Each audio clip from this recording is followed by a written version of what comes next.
Okay, so imagine that you got to choose between a pair of handmade red shoes that were made with love and care, and on the other side, a pair of pristine and fancy red shoes that gave you a huge amount of validation.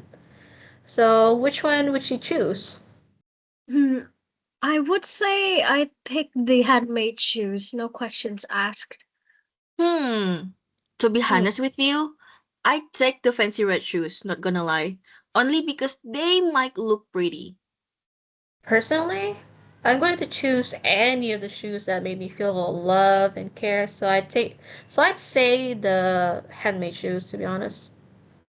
Wait. I think I heard this plot before.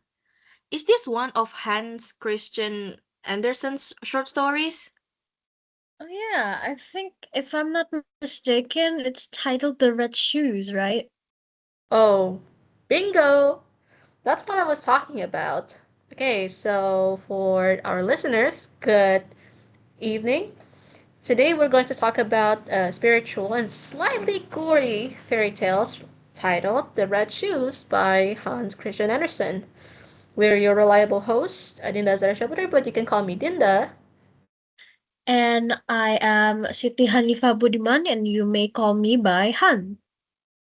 And I'm Najwa Asaferita, and you can call me Asa. Let's get into it. But before that, we need to share the summary of the story, right? Yeah, true. So, can one of you tell me like what's the story about? Okay, sure, I can tell you for the first start. So the story starts with a little girl named Karen. She grew up poor with only a wooden shoe to warm her feet during a winter blast. The old dame shoemaker ended up making her red handmade red shoes, and Karen adored it.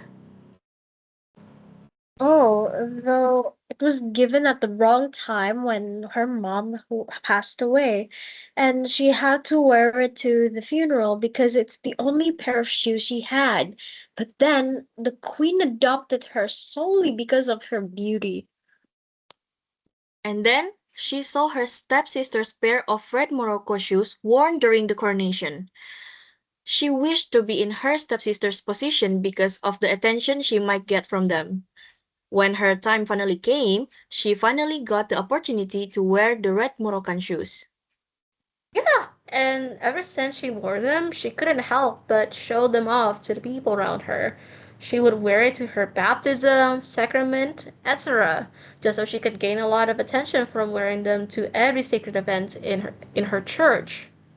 But at one point, one of the old soldiers cursed her to dance nonstop until she went back to her carriage while she was going to the church, right?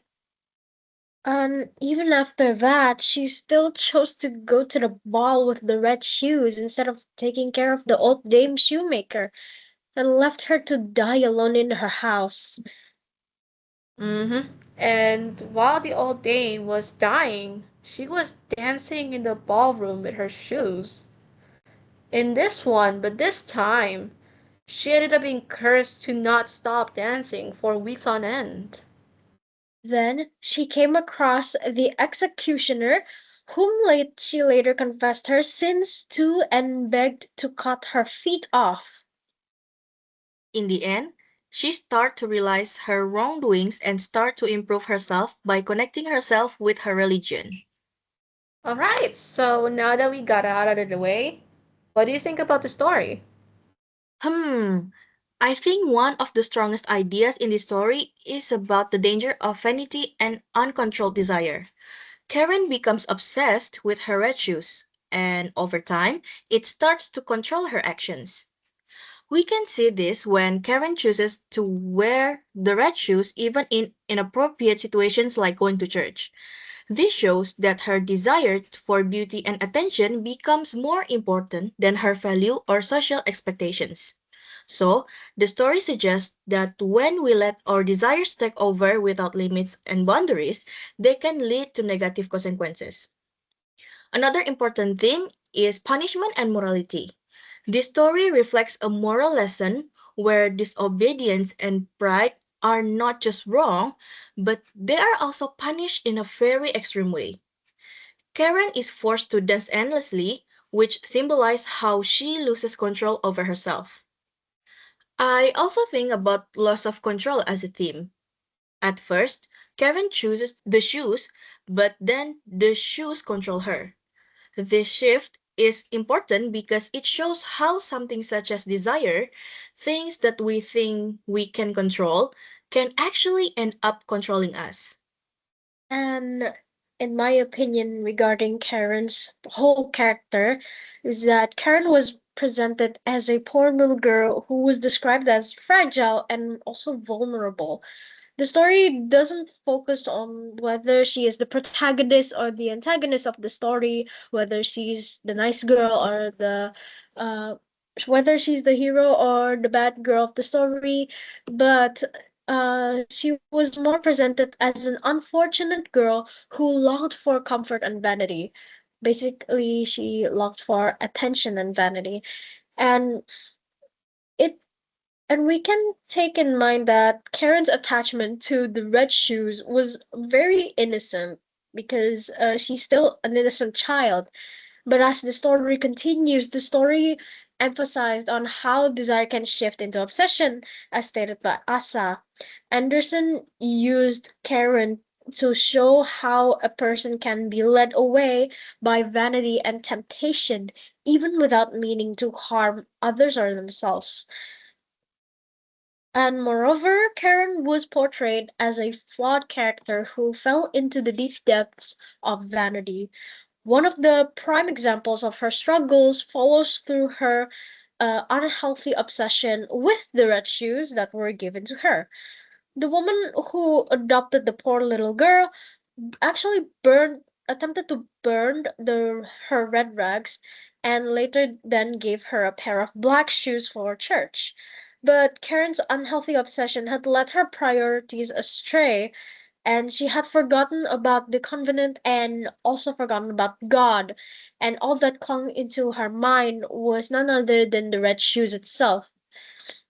The story takes a dark turn when Karen's obsession has taken over her mind and body, and she was cursed to dance in the red shoes for all eternity until her feet grew sore. And Karen had grown to realize how she must free herself from the mistakes and the sins that she had bestowed upon herself. Instead of seeking help from a priest to free herself from her sins, the poor little girl went away to visit none other than the executioner, a person who punishes and mutilates heads of those who had done wrong. So, based on this unforgettable scene, it has given Karen a much more deeper depth to her character as a flawed character. And as she had grown to realize that mistake she had made upon herself and how desperate she was to be set free from her curse. Right. And also, aside from the theme of the story and also like the character, there is one major recurring symbolism in the story. Let's take a look at the main object of the story, the pair of the red shoes themselves. Both the red shoes, the handmade and the red Morocco shoes, were symbolized as a source of vanity and obsession. For example, after her mother's funeral, she was picked up by the old queen to be her stepdaughter. And Karen believed that all of this happened on account of the red shoes, the story quoted, and symbolizing the start of her obsession with validation from others. With the red shoes being linked to her self obsession and vanity, her temptation for more grew alongside it.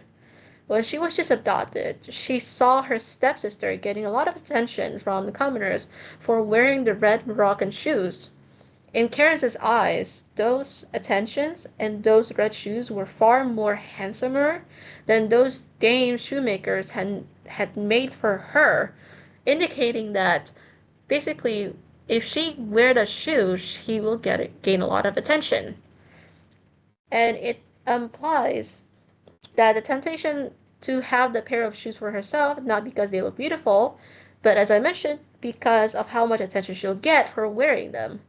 And when she finally had those shoes for herself, she became self obsessed and attention hungry, to the point that she abandoned her dying caretaker to The very person, mind you, who made her first red shoes when she needed them and when she did not have anything, just so she could attend a ballroom party to show off her red shoes, which obviously we know that it ended up badly.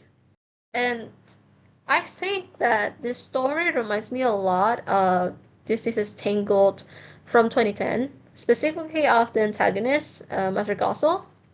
Because when you think about it, Mother Gothel was obsessed with her youth to the point that she kidnapped Rapunzel as a baby solely because her mom ate the sunflower when mother was sick to the point that basically when she was conceiving Rapunzel.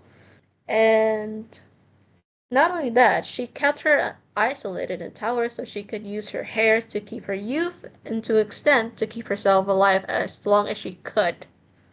Hmm. And we could see that both Karen and Mother Gothel show a strong sense of obsession, although in different ways. Karen is obsessed with her red shoes, which represents beauty and desire, and that makes her lose control physically as she is forced to dance endlessly. Whilst Mother Gothel is obsessed with staying young.